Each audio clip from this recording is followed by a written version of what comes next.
I'm J.G. Michael, and this is Parallax Views.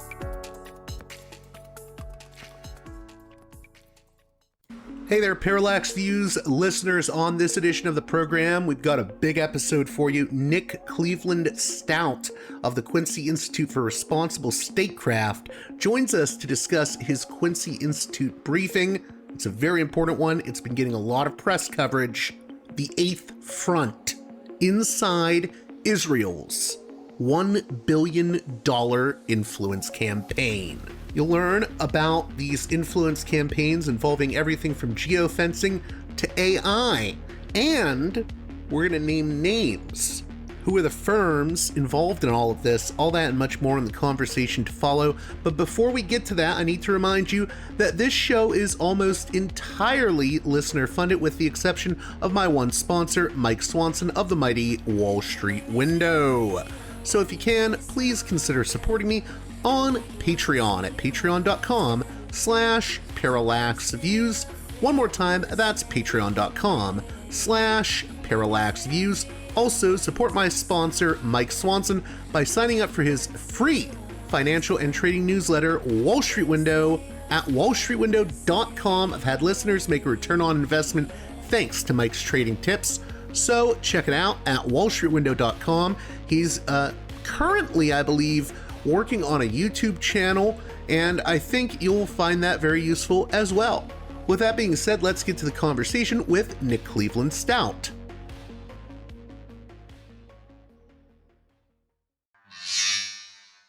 Welcome back to Parallax Views, one of my favorite guests. He's been on the show multiple times, and I'm always very happy to host him and very happy that he's willing to give me some of his time. It's very much appreciated. I'm talking with Nick Cleveland-Stout of the Quincy Institute for Responsible Statecraft, and he wrote a very interesting briefing for Quincy that I highly recommend everyone read, entitled The Eighth Front, Inside Israel's $1 billion Influence Campaign. How are you doing? Great to be with you as always. Doing all right. How are you doing? I'm doing great, and I thought this was a really important briefing that you wrote for Quincy, because I've been having this issue lately where I look at my cell phone and I see these weird texts asking me about my views on Israel. And, you know, it's usually from someone calling themselves Kate, and I don't know where the number is coming from. And I'm wondering, why am I being asked about Israel and the Iran war? And what is this all about? And then I read your briefing and I have more of an idea. Maybe you can explain. Well, you're not alone. A lot of people have gotten these texts and have had similar questions about, who is this really? I gotta ask, first of all, did you respond to the text? Of course not. I I don't know why I haven't. paranoid though. I'm like, who is giving my data out? How are they getting this? You know? It's a good question. So a lot of people have gotten these texts, and it sounds like yours was a Kate or something like that. But they always say that they're from these kind of like peace organizations, like Friends for Peace or Partners in Peace. It's seemingly millions of Americans have gotten these texts at some point or another, but these texts are actually tied to an Israeli influence campaign. Brad Parscale, Trump's former campaign manager, is being paid just shy of $50 million over the course of a year. And worth pausing for a second, $50 million over the course of a year is bigger than any contract that I've seen under the Foreign Agents Registration Act, the U.S.'s foreign lobbying law. And I've spoken to foreign influence researchers who have also said that they've never seen a contract that size. But he's being paid all of this money to try and influence American public opinion. And one of the things that he's doing is he's leading this mass texting campaign. He's contracted a firm called Sparkfire Technologies to send out these what they say are like human assisted chatbot texts that claim to be from peace organizations, but you know, the Americans who are receiving these texts have no idea, obviously, that this is part of an Israeli influence operation. And so they'll say something, you know, they'll say, hey, what are your thoughts on the Iran war? And they'll strike up a conversation with you. It's kind of like if ChatGPT was programmed to be um, you know, to be pro-Israel, or if Israel trained their own chatbot, which we can get to because they are trying to kind of do that too. But this this one is explicitly trained to push pro-Israel narratives, and at some point or another they'll send it a link to a website or a YouTube video. And if you click that link, which I don't know many people that click links from random numbers, but if you click that link and scroll to the very bottom, um, only then would you know that this is part of an Israeli influence operation. Like you can see, oh, this is distributed on behalf of Clock Tower X, which is Brad Parscale's firm, on behalf of the Israeli government. So they're engaging in all of these kinds of influence operations to try and win over Americans, such as yourself. So, what's interesting about this briefing is I know there's a lot of talk, usually about the influence of APAC, which we should say is technically an American led lobby, which is why it hasn't gotten under the scrutiny of, say, the Agents Registration Act.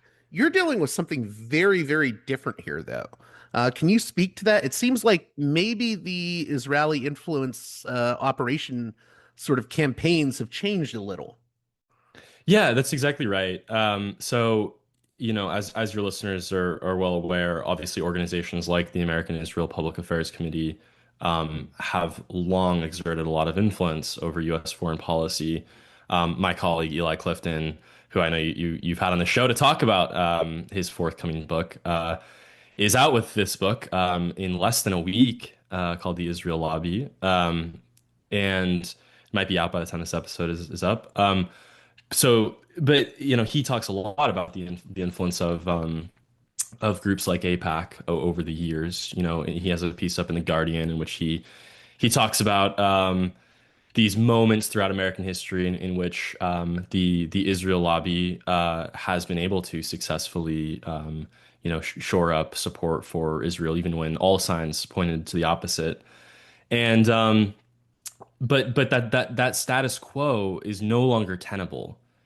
Essentially since October 7th and since the Israeli response to October 7th, in which people saw a genocide unfolding before them, this live stream genocide right to their phones, in which they're seeing hospitals bombed, churches bombed, schools bombed, apartments bombed, aid workers killed.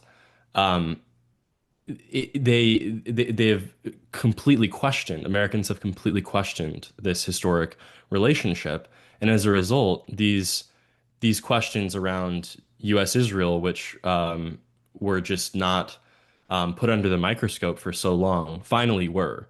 And so organizations such as AIPAC were scrutinized, and are now seen as fairly toxic as a result of it.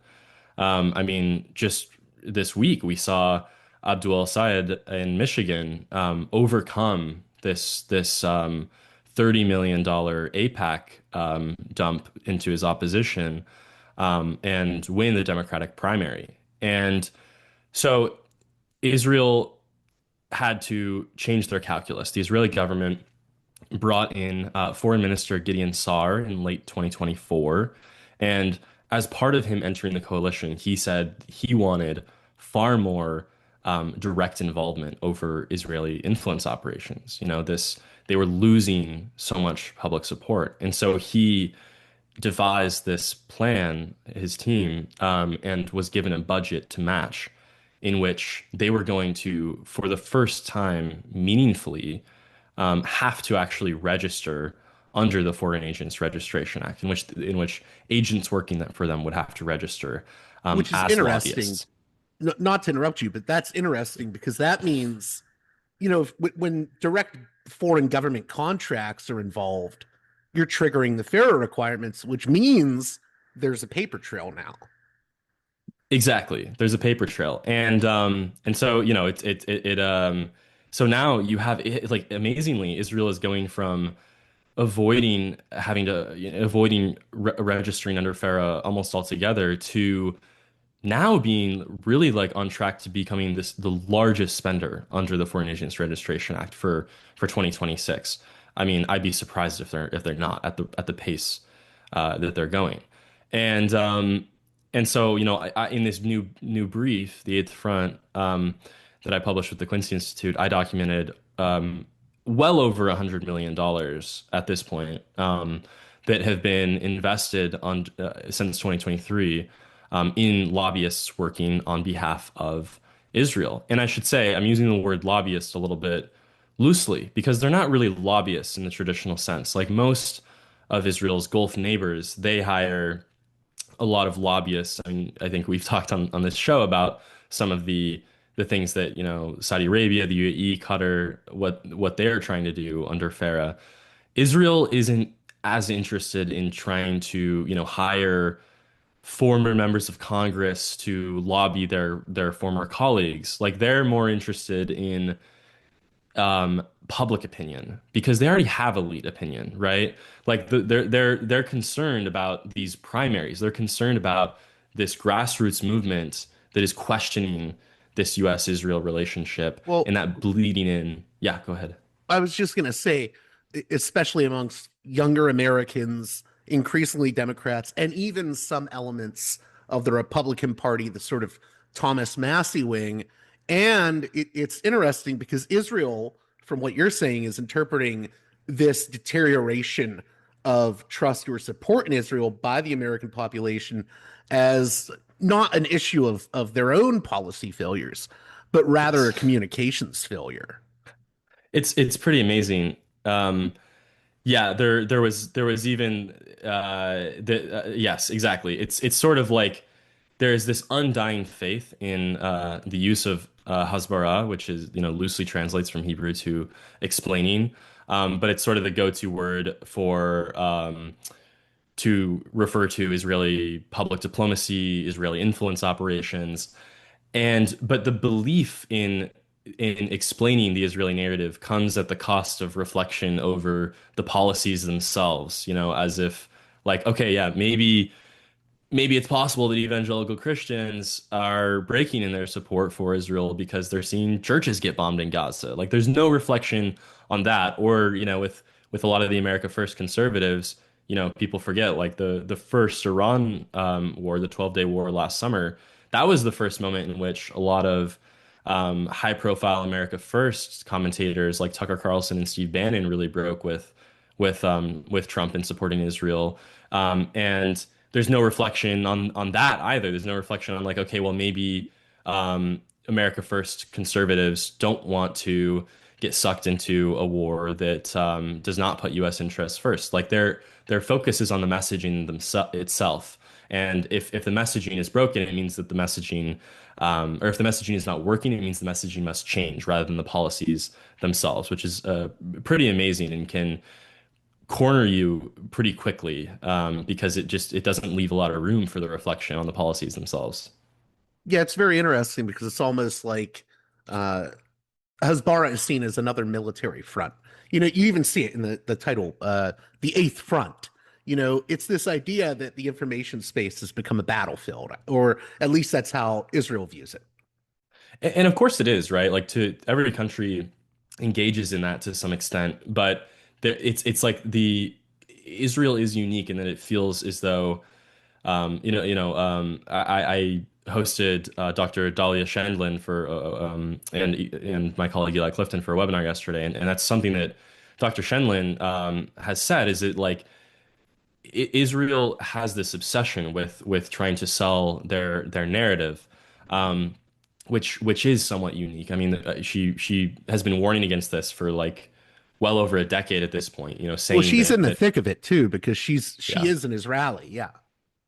Exactly. Yeah, yeah. I know you've had her on plenty.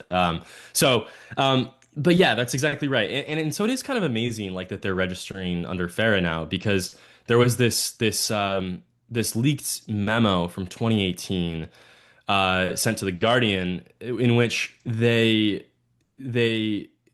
Israel even said that they were concerned about the reputational damages of Americans that would have to register under FARA, and they ultimately They were considering at the time um, the possibility of creating sort of a think tank type organization, but they were worried that they might have to register under FARA. They ultimately decided not to. Um, but that shows like how quickly this can change. 2018, Israel was very popular in the U.S. Since then, there's been a 63% net favorability swing. Um, and now the calculus has changed in which they said, we know that we're going to get scrutiny if we register under FARA because, like you said, it's opening up to this question of transparency. Um, and we can get into like what they're transparent about and what they're not. I think that they like to say that they're probably more transparent than they are, but nevertheless, they do have to reveal information about their contracts under U.S. law, and they've thrown caution to the wind and are clearly they were clearly caught very flat-footed by by Americans questioning this relationship that for so long they have taken for granted. I mean, Israelis have been warned about losing U.S. support for so long at this point that it's kind of like there was this belief that, oh well, that's just people crying wolf, like it's never going to actually happen. Well, it actually happened, and now we're in a situation in which more Americans sympathize with Palestinians over Israelis, which would be unthinkable just a few years ago. So just go over the spending real quick again, because I feel like that needs to be emphasized for my listeners. Absolutely, yeah. So I detailed in this brief a number of different contracts that Israel has doled out to different companies that are vying to offer up their services and try and influence public opinion. I'll run through a few of them, but I think I'll dedicate the most time I think to the Brad Parscale just because his is the biggest and I think the most interesting. So for one, there's this firm, Targeted Communications, which is part of the Stagwell group. People might be familiar with them. It's led by Mark Penn, and there are a number of like very pro-Israel contracts within that parent company. SKDK, for instance, has done some work for the Israeli government. It was hired. It's a lot of like Democratic staffers, former Schumer staffers, things like that. And they were hired in part to create a bunch of bot farms on behalf of the Israeli government, and do a bunch of media outreach, that kind of thing. But then you've also got Targeted Communications, which is part of this group as well, and they were given $10 million over the past few months to place ads in different conservative media outlets like the Daily Caller, Breitbart. They also placed $2 million worth of ads in X, formerly known as Twitter. And they were also involved in this campaign called Freedom Not Terror, which appears to have run on YouTube and generated a ton of views, I might add, like over 200 million views. Um, and a lot of the videos, these advertisements that they're pushing are like, they'll talk about how Iran has sleeper cells in the U.S. and the U.S. And the U.S. should blame Hamas if for breaking the ceasefire, things like that, like standard, pro-Israel talking points. Um, then there's another firm that I think some folks might be familiar with called Show Faith by Works, which is a firm out in California, and their whole deal is that they are trying to shore up support among evangelical Christians. So the first firm I mentioned, much more geared towards conservatives, conservative media, kind of the new right a little bit. And this one is much more geared towards evangelical Christians in the Southwest. They caught a lot of flack initially for proposing geofencing, the physical boundaries of churches. And what that means is like if you have a device on and you enter a physical space, in this case a church, during worshiping hours, you could be targeted with pro-Israel messaging and ads. And they say that they scrapped that part of the contract, and that they've focused much more on like pastoral outreach, putting together a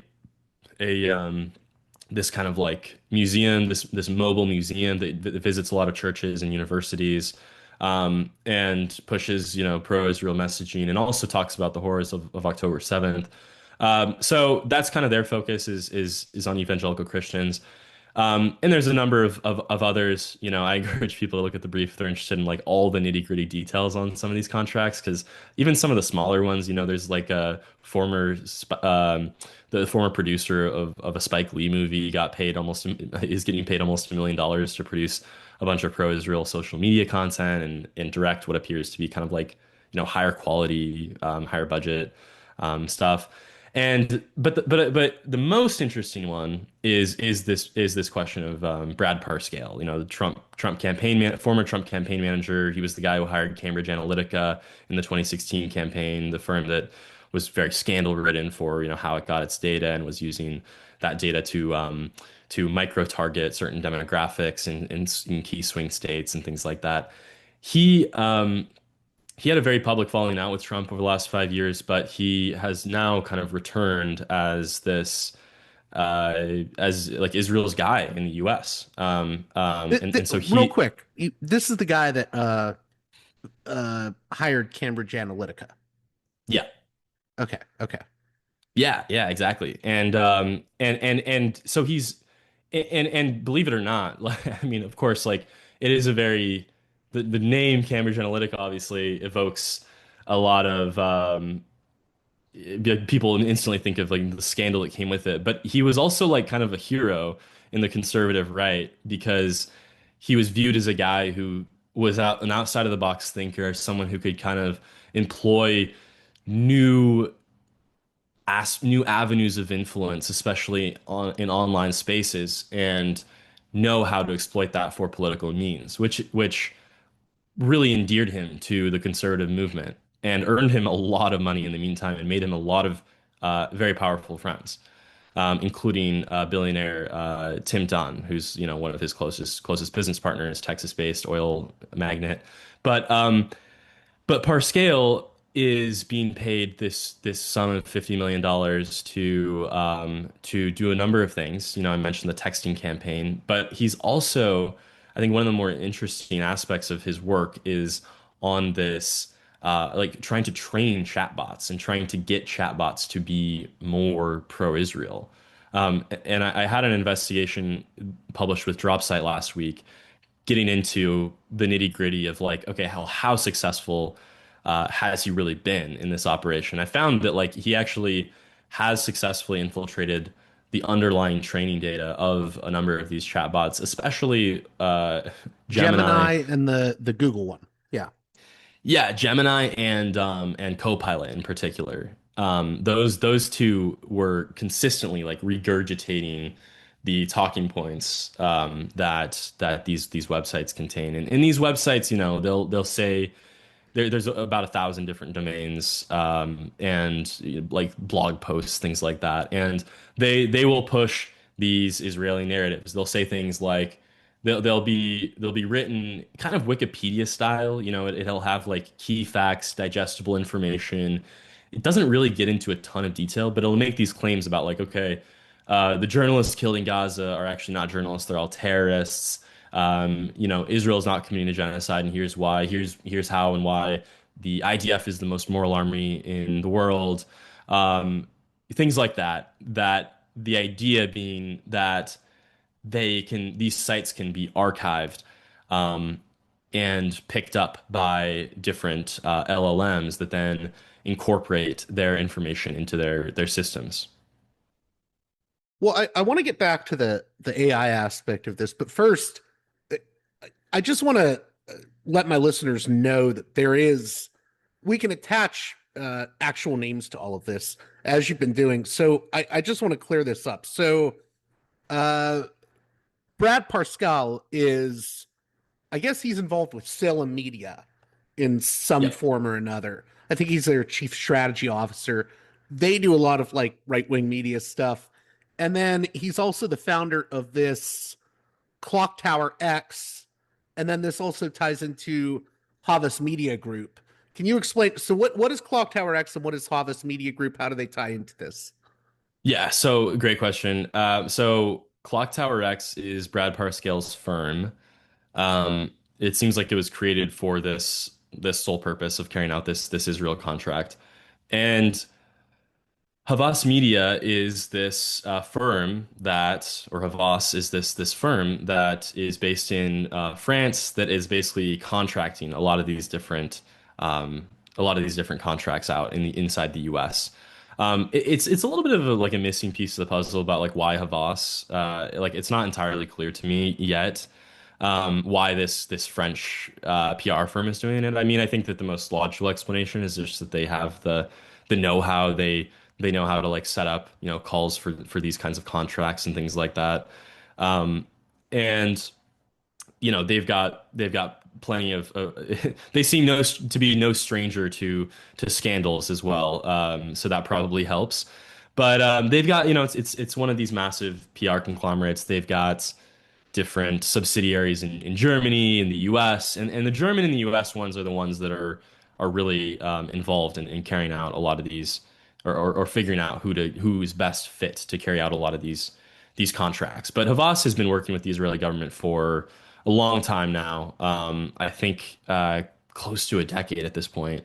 And they've gotten last estimate that I saw was that they've gotten well over $100 million themselves from the Israeli government over the course of their contract with Israel. And to answer your other question about Salem, Salem is the conservative media conglomerate based here in the U.S. in which Brad Parscale is the chief strategy officer.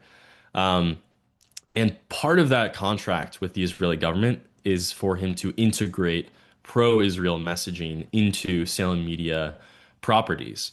And a lot of the shows under Salem are ones that, folks might be familiar with.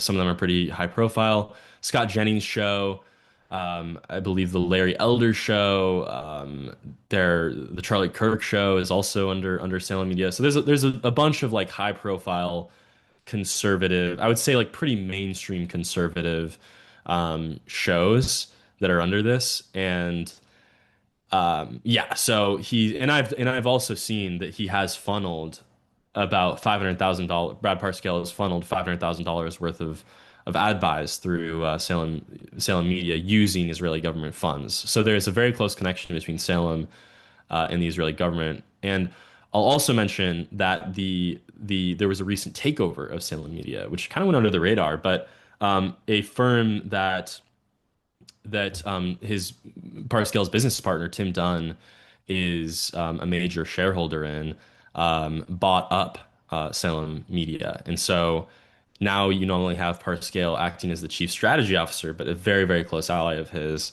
owning or at least owning a significant portion of the company.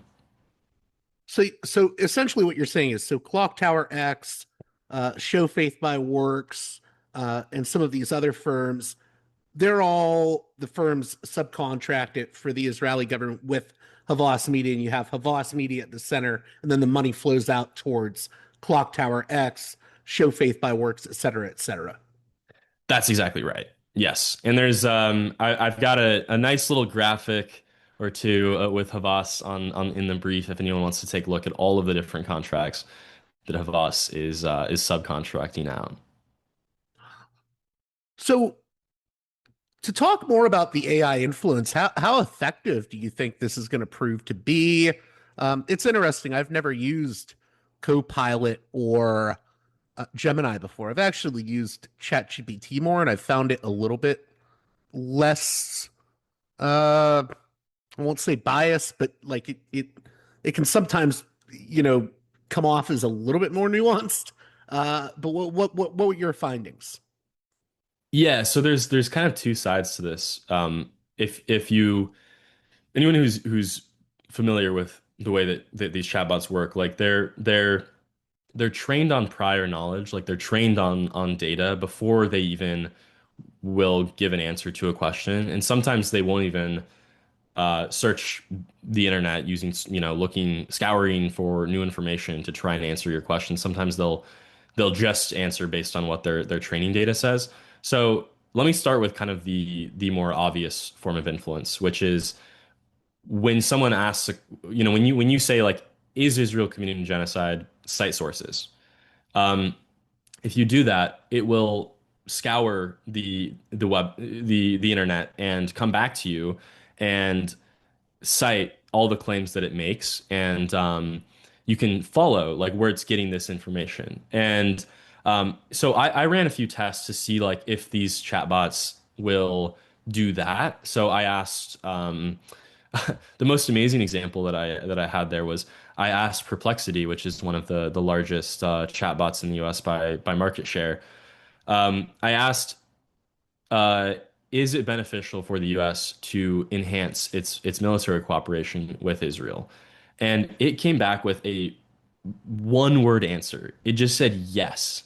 Like, which is amazing because it's like I've had the same experience that you've had where chatbots usually do provide a lot of nuance. They'll give you the kind of both sides answer, but this time it just said yes. And if you click the sources at the bottom, then it opens up a few different sources that it was going through. And sure enough, one of the sources is a website called Ally Via. And if you click that link, then you can see that it is one of these websites created by Brad Parscale. And you can also trace that because this is information that Parscale has submitted to the Department of Justice as part of his FARA filings.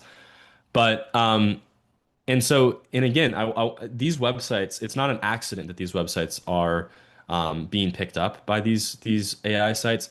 Like he wrote that into his agreement with the Israeli government that's filed under FARA, that is explicitly, this is the explicit goal of trying to influence LLMs. And so, I tested this out with a number of different questions. And if you also ask different chatbots, like, oh, hey, can you provide me the latest news from allyvia.org or one of these other websites that Parscale created, they will not flag that it's part of an Israeli influence operation. They'll, at least most of them don't. I should actually add that ChatGPT and Claude usually do, at least in my experience. Like if you ask for the latest information, it'll say, "Here you go," but just so you know, this is part of this operation, Brad Parscale, Clock Tower X. It's filed under the Department of Justice. But the rest of them don't. Perplexity, Copilot, Gemini, and and so they'll just feed you that information verbatim. So that's like the first part of it, which is more visible, I think. And but then there's the second part of it, which is more along the lines of like what is increasingly being referred to as LLM poisoning, which is this idea that malicious actors can try and influence the training data for these different chatbots. And the emerging research suggests that it's actually very easy for actors to do this. That it only takes a small number of documents to infiltrate a data repository that trains chatbots, no matter the size of that repository. And so I was able to I looked at at how often these websites are being archived in what's known as Common Crawl, this organization that provides a lot of the underlying data for these different organizations. And I saw that these websites are actually archived very frequently. They were created in October, but they didn't really get picked up until around April. And they're being archived more and more. So April, May, and June were the three biggest months that I documented. I haven't looked at the July data yet, but I imagine it's that they were archived quite a bit there as well. And what it means for them to be archived is then it means that they can then be used to train Anthropic models, OpenAI models, Google models, Microsoft models, and then these chatbots will regurgitate the information that they're trained on. They'll regurgitate these talking points from these different websites, and we've heard a lot of talk. I'll just add about LLM poisoning as it relates to Russia, but very little. There's been very little focus on Israel's efforts to do this. I also wanted to ask you, I know this is outside the AI issue, but what is this? I've only been hearing about it recently, and I don't know exactly what it is. And I was reading about it in your briefing. What is this whole geofencing practice, and how? I guess they geofenced a church in one of the examples you give. What is this? What's the story behind this? Yeah, so this oh man. Yeah, so this yeah, it's a practice that a lot of companies use to, try and target people with, their own messaging. So like for instance, if someone walks within a mile of a, I don't know, Panda Express, like Panda Express might try and target you with Panda Express ads to try and get you to go there. But Israel took this to the next level and they hired a guy, um, the California chapter leader of the Faith and Freedom Coalition, this evangelical Christian organization, to geofence the actual physical boundaries of churches, um, and which is like a lot of states have passed laws saying that there are certain places in which geofencing should not be allowed, military installations, churches. People want to go to church to worship, not to be targeted with pro-Israel messaging. But the idea being that like if someone goes to church on Sunday, um, and they bring their phone in there, they don't, turn on airplane mode or whatever, they don't turn it off, they could then be targeted with whatever like advertisements that Israel wants. Next time they're like scrolling Google or whatever, like wherever they want to place those ads, they will then be targeted with this pro-Israel messaging. Now, I should say that when this contract came out, this proposal to geofence churches came out, it very understandably provoked a lot of backlash. I mean, you saw a lot of uh, Christian communities organizing around this. I wrote about it a few times, and I just got so my inbox flooded with like Christians in these communities that were just like, "What the heck is this? Am I like, can I still go to church and pray in peace and not be bothered?" Um, and um, and so in part because of there was even like a website that was created called Show Mercy and Do Likewise, which was created by people in opposition to this movement. If people want to check it out, it goes through like the list of all the churches that were initially listed as potential targets and things like that.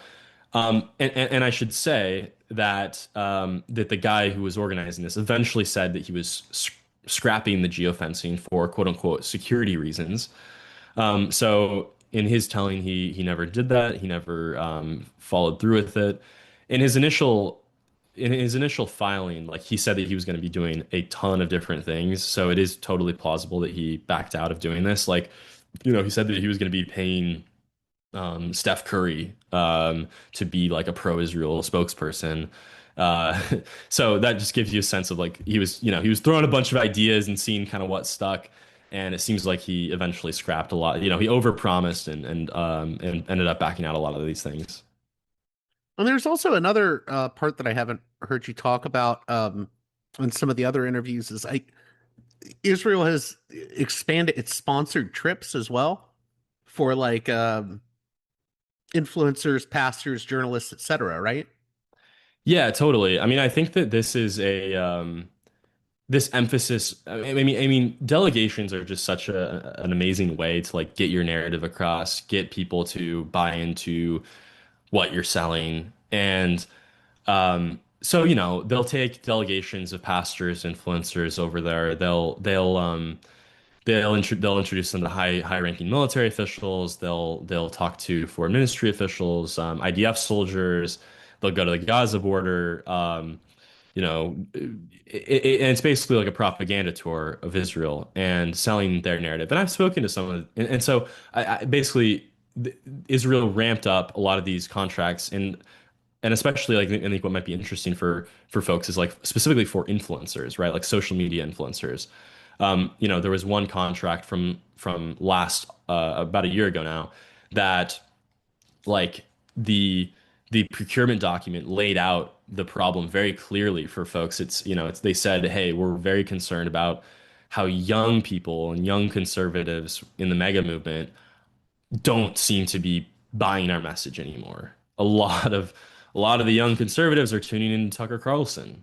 Um, and so um, they contracted a company that brought a number of social media influencers over and kind of gave them the Israeli narrative. And Israel's done a number of these kinds of trips since then. And there was one guy, Cam Higby is his name, who, has like a couple 100,000 followers or something. He's like a social media influencer, but he, before the trip, said something like, I didn't really. I was kind of neutral towards Israel and maybe even a little bit like anti-Israel. But after this trip, I'm more okay with sending them weapons. This is a direct quote where he's like, I'm more okay with sending them weapons. And so that's exactly the kind of um, return on investment that the Israeli government is looking for with these trips. What what blows my mind is I'm just confused as to why Israel is taking on this strategy because the thing is FARA creates transparency. So the irony is that moving towards this direct state involvement sort of approach, it leaves that it leaves a documentary trail that that people like yourself can point out, right? That advocacy groups can look at, that scholars can look at. So what is going on here? Because I just it seems like this is unprecedented and also maybe foolish on Israel's part. Yeah, I think that they probably they I think they really underestimated the degree to which people would be concerned about these types of influence. I think that they really kind of drank their own Kool-Aid. It's exactly what we were talking about at the start, where it's this like obsession with the belief in your own narrative and the belief that if you sell that narrative hard enough, that it will win people over. And so they really believe that stuff. And so I think they just underestimated the degree to which people would scrutinize these types of influence operations. Um, I mean, like it's amazing to me that like the Israeli consulate of Los Angeles is like thinking that if you're publicizing a contract that says um, that you're going to be geofencing evangelical churches, that like the public is just going to be okay with that, or the training chatbots or the like. I think that honestly, if they went with more traditional routes of influence, then it wouldn't invite this kind of scrutiny the way that it has. Like if they were, if they were hiring lobbyists, if they were, um, I don't know, just doing like ad buys or like Times Square ads, things like that. Like I don't think it would be nearly as interesting to people. But because I think because they've chosen these types of influence that people like inherently are just distrusting of, it's backfired enormously. How important do you think this story is for highlighting the value of the Foreign Agent Registration Act?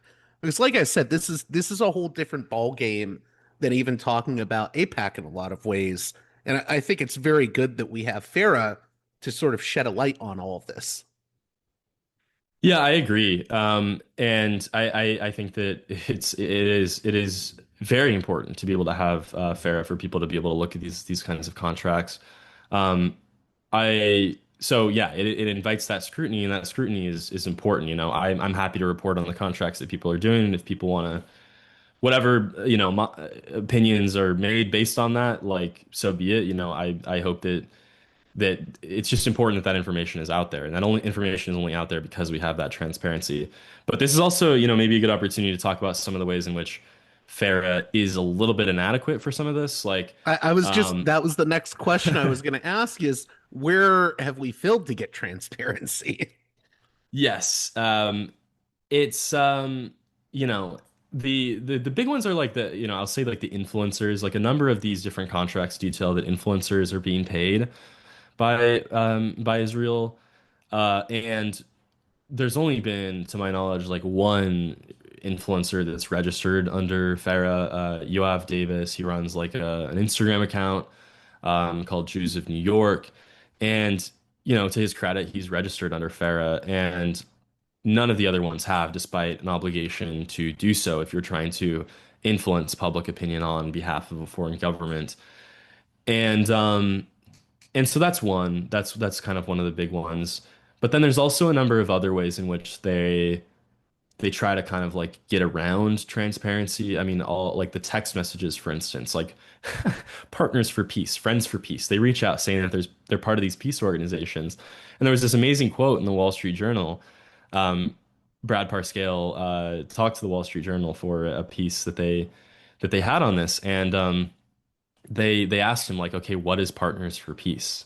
And is that a real organization? His response to them was, what is your definition of a real organization? And so he's deflecting because it's not a real organization. It's not an LLC, it's not a nonprofit. It's just like it's part of Clock Tower X, but he doesn't want to say, "Hey, I'm part of Clock Tower X," because then people are going to Google Clock Tower X, right?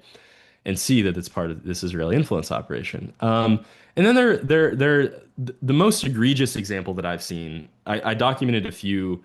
My brief focuses mostly on FARA, but there are also some examples of things that are outside of FARA within that I just found with Israeli procurement documents.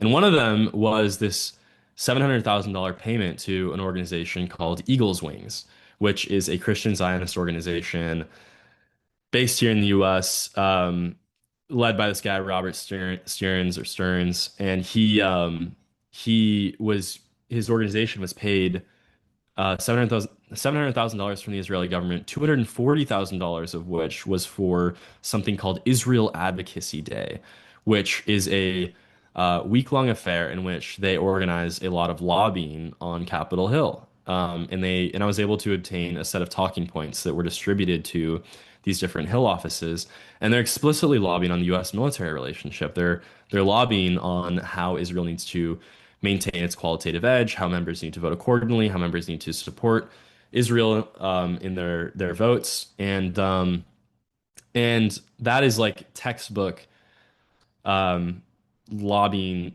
that that FARA lawyers say needs registration, like warrants registration, right? But this organization is not registered under the Foreign Agents Registration Act, despite all of this lobbying that they're doing on behalf of a foreign government. I mean, that was honestly one of the most amazing findings to me throughout all of this.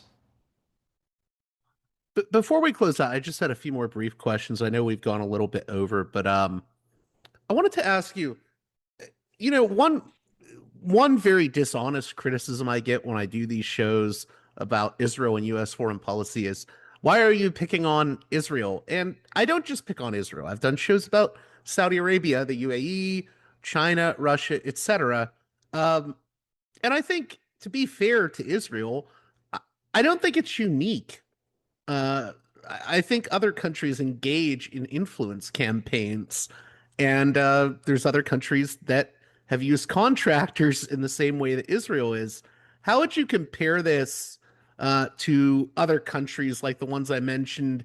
And is this sort of a broader trend that we're going to see countries engaging in the future? Yeah, it's a good question.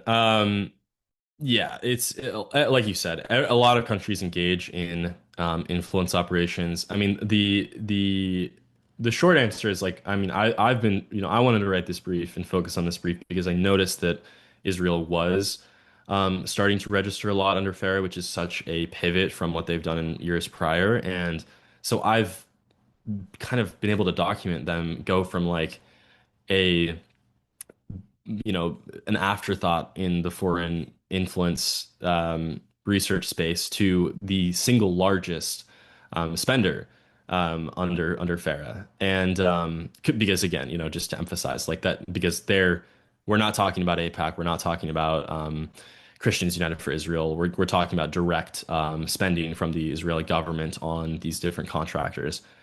So my interest largely comes from the fact that they have become the largest spender, the most, and they exert an enormous amount of influence. And it's also a country that has gotten the most, military aid over time from the U.S. government. It's gotten over $300 billion in aid since its founding, and so it's a country that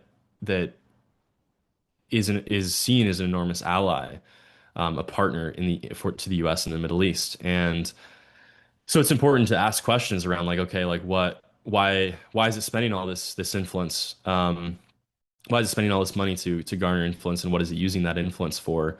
Like you said, a lot of other countries, Saudi Arabia, United Arab Emirates, Qatar, um, China, Japan, South Korea, down the line, they all have influence operations of their own. One key distinction is that they are hiring lobbyists in Washington, D.C. to try and convey their messaging, because a lot of those relationships are kind of like out of the limelight. They're kind of relegated or left to the subject of elite debate. It's like Beltway insiders debating the U.S. Japan relationship. It's not really like a national conversation. It's the same reason why like they're like only in DC will you find that on the metro there are a ton of ads for Pentagon contractors. It's because like it doesn't matter that like no one's paying that close of attention outside of DC in the sense that like they're trying to target a specific audience. And Israel is the complete opposite. And that's why Israel has invested so much in these influence operations because their goal is just so much more ambitious. Like they are seeing the same polls that we're seeing. They're seeing conservatives, young people, evangelicals break. And they need to shore up that support. Like they need to go to the American Southwest. They need to go to the Deep South. They need to go to the Midwest. They need to go to these places that that could threaten this relationship. And so that's the key difference between what they're doing and what some of these other countries are doing. Closing out, you know, I think people will hear this and say, well, my God, if Israel is literally trying to shape, say, these AI systems or LLMs, if they're trying to shape that ecosystem and how it responds to questions, this must be something that's going to be successful. I'm actually not convinced of that. I'm not convinced any of this will work. What say you? Do you think that this may actually be more of an act of desperation and not looking at the real problems and trying to rely on Hezbollah to do all the work when really that may be not the primary driver for why public support has declined? Maybe there's real issues that need to be addressed. It's not just a communications issue. No, I love this question, and I'm curious sort of your reaction to this too. But like the analogy that I use in the brief is like it's like the operation is there's a saying in the medical field, which is the operation was a success, but the patient died. And the reason I use that analogy is to say that the influence operations themselves are successful in the sense that yes, the AI systems are being trained on pro-Israel messaging.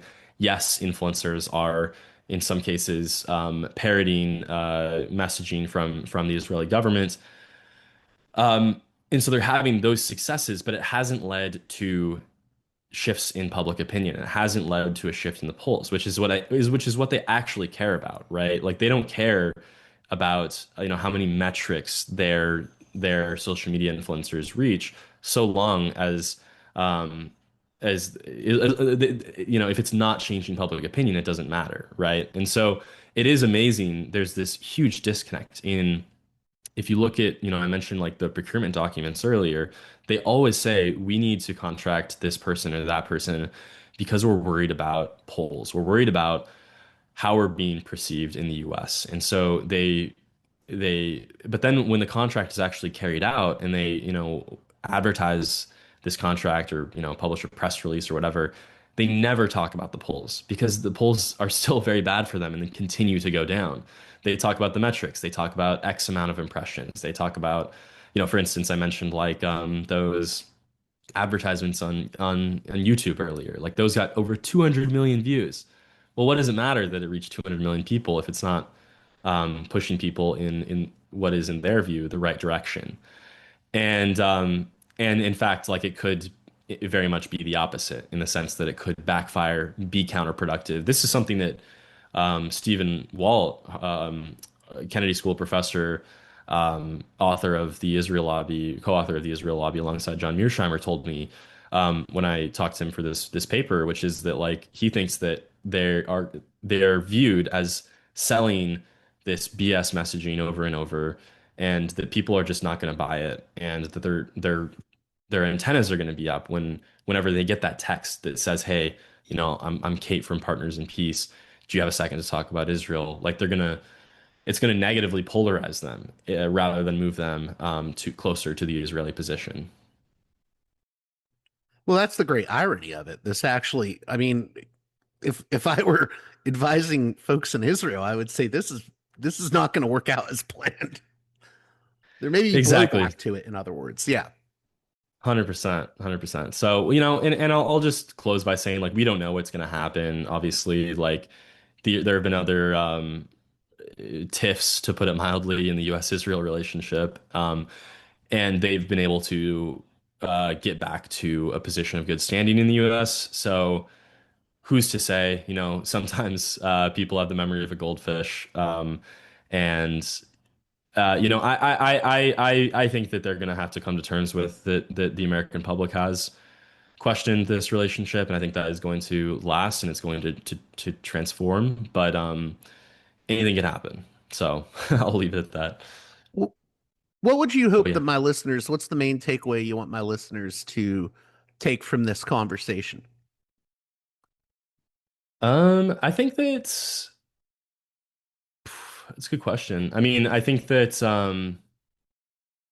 just to maybe understand a little bit more about like the way in which foreign influence works, and I think we think about it pretty straightforward in terms of like, okay, it's here's the contract for X or Y, and they're gonna lobby this key member of Congress on this one issue, but it's actually a lot more broad than that, and I think also I hope that they and we as a society like start to understand some of these new types of influence techniques that countries are employing. I think that like LLM poisoning in particular is one that we're going to just be hearing more and more and more about. So I'd be curious like what thoughts people have on that. And I think we're gonna learn a lot more about the things that countries are doing to try and influence those chatbots. And just real quick, how can my listeners keep up with your work on social media, etc.? Yeah, you can follow me on X at Nick_Cleveland S. You can keep up with my writing, mostly right at Responsible Statecraft. And please do check out my Quincy Institute brief. I really want to know people's thoughts on it. You can shoot me an email, shoot me a DM. I read everything. So please read and let me know your thoughts. Thanks again, Nick, for coming on Parallax Views. Always a pleasure. Thanks so much for having me. A special thanks to my $10 and above tier supporters on Patreon, who make this show possible with their generous donations.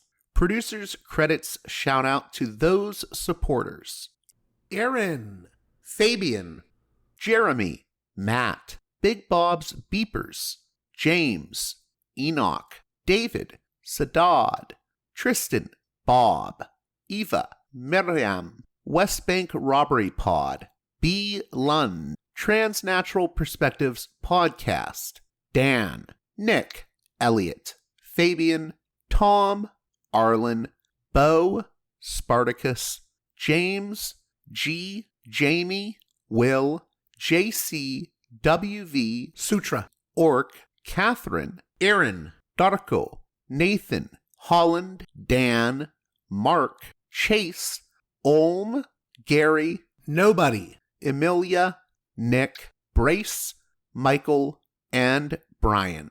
Please join those listeners in supporting me at the $10 and above tier of my Patreon page, patreon.com/parallaxviews, if you'd like your very own producer's credit on each and every edition of the program. Until next time, you've been listening to Parallax Views with J.G. Michael. To Parallax Views with J.G. Michael. The way out is not simply to say, don't do it, just to prohibit. If nothing else, if we don't do it, others will be doing it like crazy. So, we have to confront the problem. But no, basically, I know of the great anxieties, problems, new forms of control, but it's also new forms of freedom. This is why I always emphasize that internet and all this new digital stuff, it's a very ambiguous phenomenon, but it's the field of struggle. New forms of enslavement, but at the same time, new incredible forms of freedom. We have to accept the fight with no nostalgia for old, allegedly more authentic communities or whatever. I'm not afraid. I'm not afraid. I'm not afraid. I'm not afraid.